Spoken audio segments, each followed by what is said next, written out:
Today's video, I'm going to show you how to replace a kitchen faucet. As you can see, this one's starting to rust, so it's time to replace it out. I got this nice one here that I'll show you how to replace. Pretty synonymous across all brands, makes, and models, but I'll show you how to do it today real quick.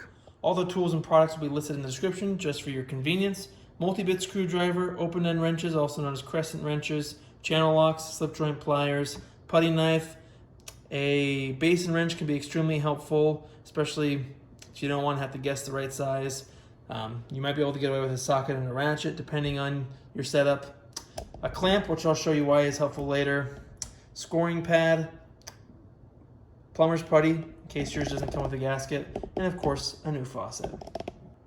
And let me not forget a work light.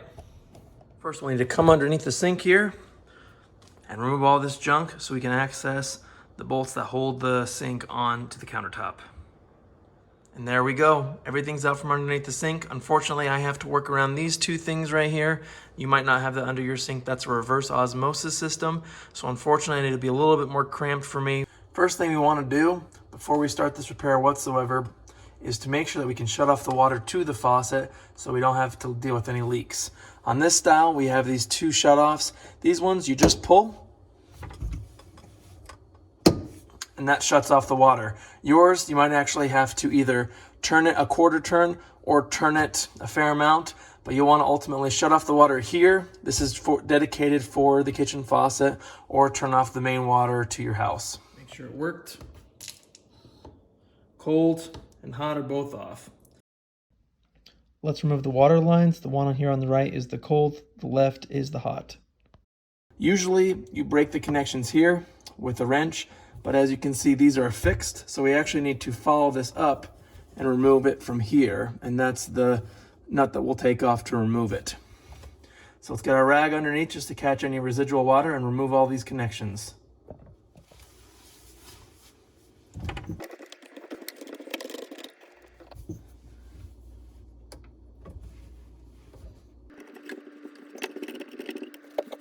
Now I'm going to spin off this T that goes to the reverse osmosis system.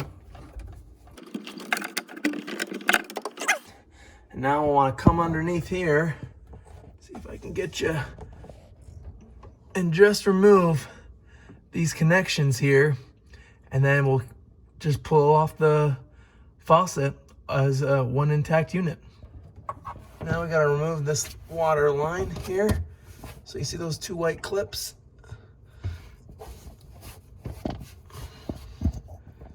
Right here and here, just push them in toward each other like that, so they're down, and then we can pull this line out. And here's that clip. Push in like that to lock it, push in like that to loosen it. Now, same thing. You can see there's another set of clips. Push those two together. Like that. And now we can pull off this connector. This connects the hose to the diverter in the faucet. Might be able to see up there that nut that we need to get off. There's a few tools you can use. You can either use a basin wrench, a small crescent wrench, or if you're lucky, you can try and get a socket on there. I'm going to try that first just because it's always such a tight space to try and get anything off that's holding on the sink. So I'm going to try the easiest thing and go from there.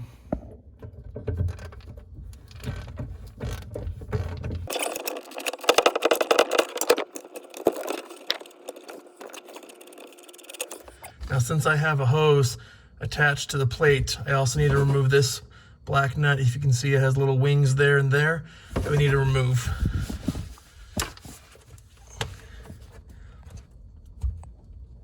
And of course, they're completely broken.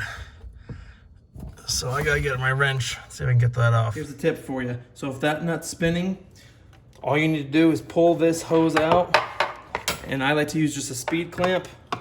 Throw it on that escutcheon right there so it can't twist. That way when you're loosening that plastic bolt on the bottom, that plastic nut, it should come off without this thing spinning in its entirety.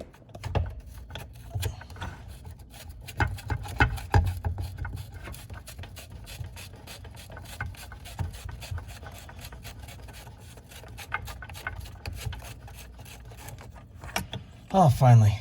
All right, now that we have that nut off and that one off, I think we should be able to just pull this guy down. And as you can see, there's nothing on the bottom side holding that faucet on, so we should be able to just pull it off the top.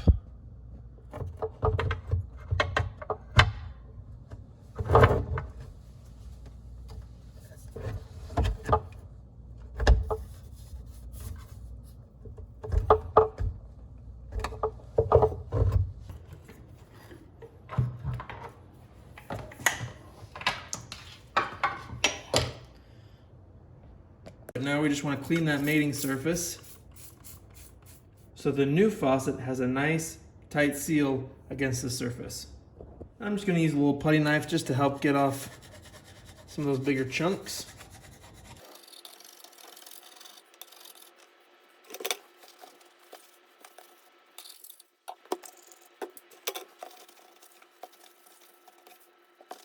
Should be nice and soft. Any bumps or ridges, go over again, maybe like a scouring pad or the back of a sponge, and then we should be ready to mount our new faucet. Now I put the new gasket on first, and in this instance we actually have a gasket here with the mounting plate. Fortunately, it'll cover those 3 holes. So we just get that lined up. Then we put on this plastic adapter here. Make sure it's lined up. And then lastly, we'll feed our faucet through that.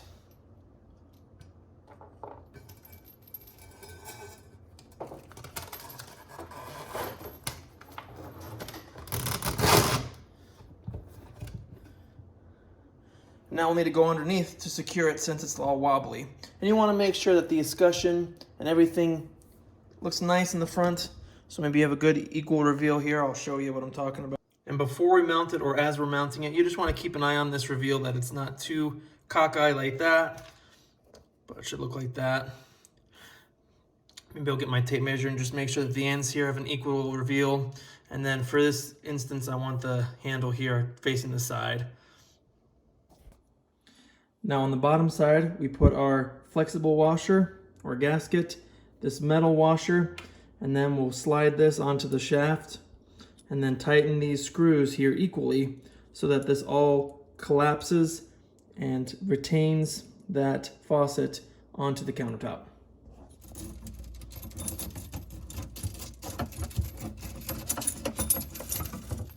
Now we're back under the sink. Here's the shaft of the new faucet. So now we're just gonna move up the washers and the lock nut. Make sure we capture all of those lines.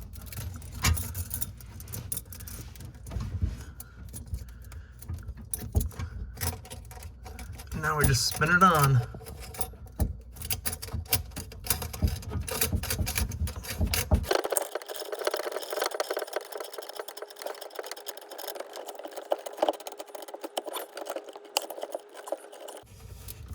Now let's take a look up top before we tighten it down all the way, make sure that reveal looks good. It looks a little bit off, so let's adjust it. I think it looks good. Let's just tighten it down now. So for this specific application, the manufacturer actually says not to tighten it down all the way, the lock nut. So once you have about a 1/4 inch away from, there's a 1/4 inch gap between this lock nut and the gasket, you actually just will tighten it there. So just tighten it evenly, a little bit at a time.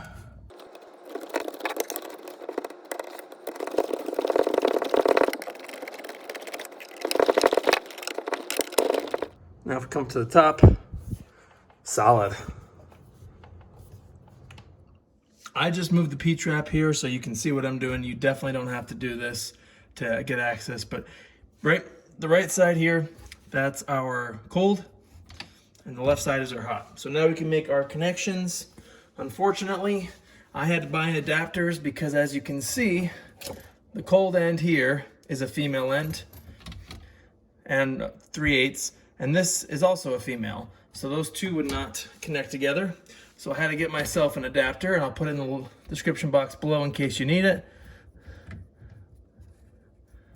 So we'll just thread this guy on.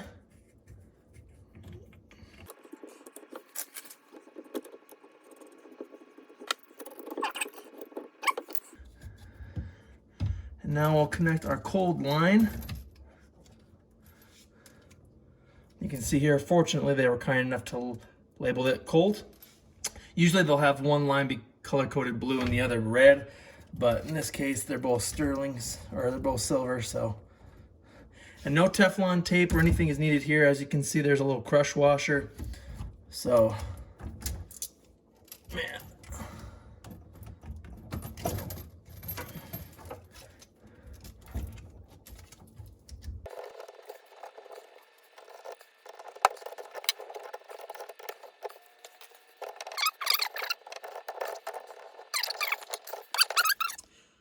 I forgot to put on the reverse osmosis line, so I just put that back on, but as you can see, the cold water line is all set. Didn't want to leave you out, but I didn't want to make you watch me do that all again. Now we got the hot, same deal, thread on our adapter.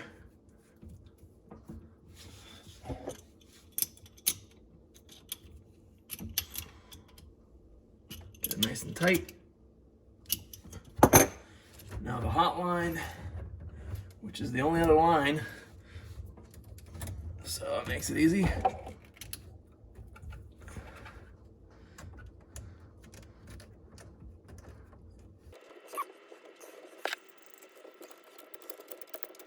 All right, water line's done.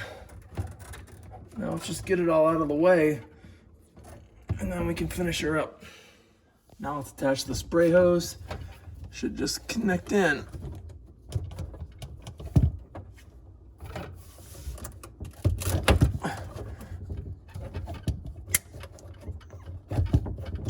Okay, like that. Now let's throw on the water, make sure everything's tight. And so far, no major leaks. Oh, looks like we might have a little leak. Let me wipe it off and make sure it's not actively leaking. Now we're good. No leaks. Let's see how it looks on the top end. Good pressure. Check both ends of the spectrum. Now let's get our weight on. It's a clamshell, so we just need to open up both ends here. Yeah.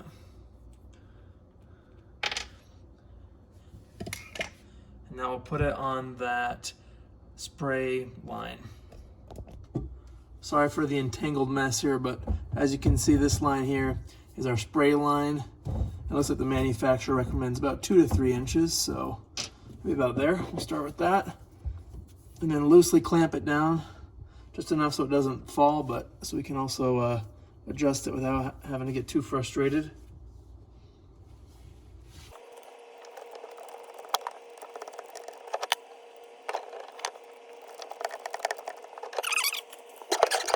Now slide a completely dry paper towel. I cannot emphasize the word completely enough, just because this will be your telltale sign if there are any leaks.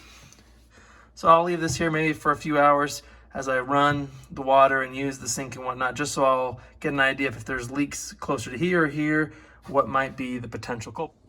Here we are a little bit later and still completely dry. Since we're leak-free, I'm going to call this job done. Questions or comments, please put them below. To make your life easy, all the tools and products I use will be linked below, so you can easily find it and save yourself some money by doing this job yourself. Excited for this new faucet? Like and subscribe if you haven't already. See you in the next video.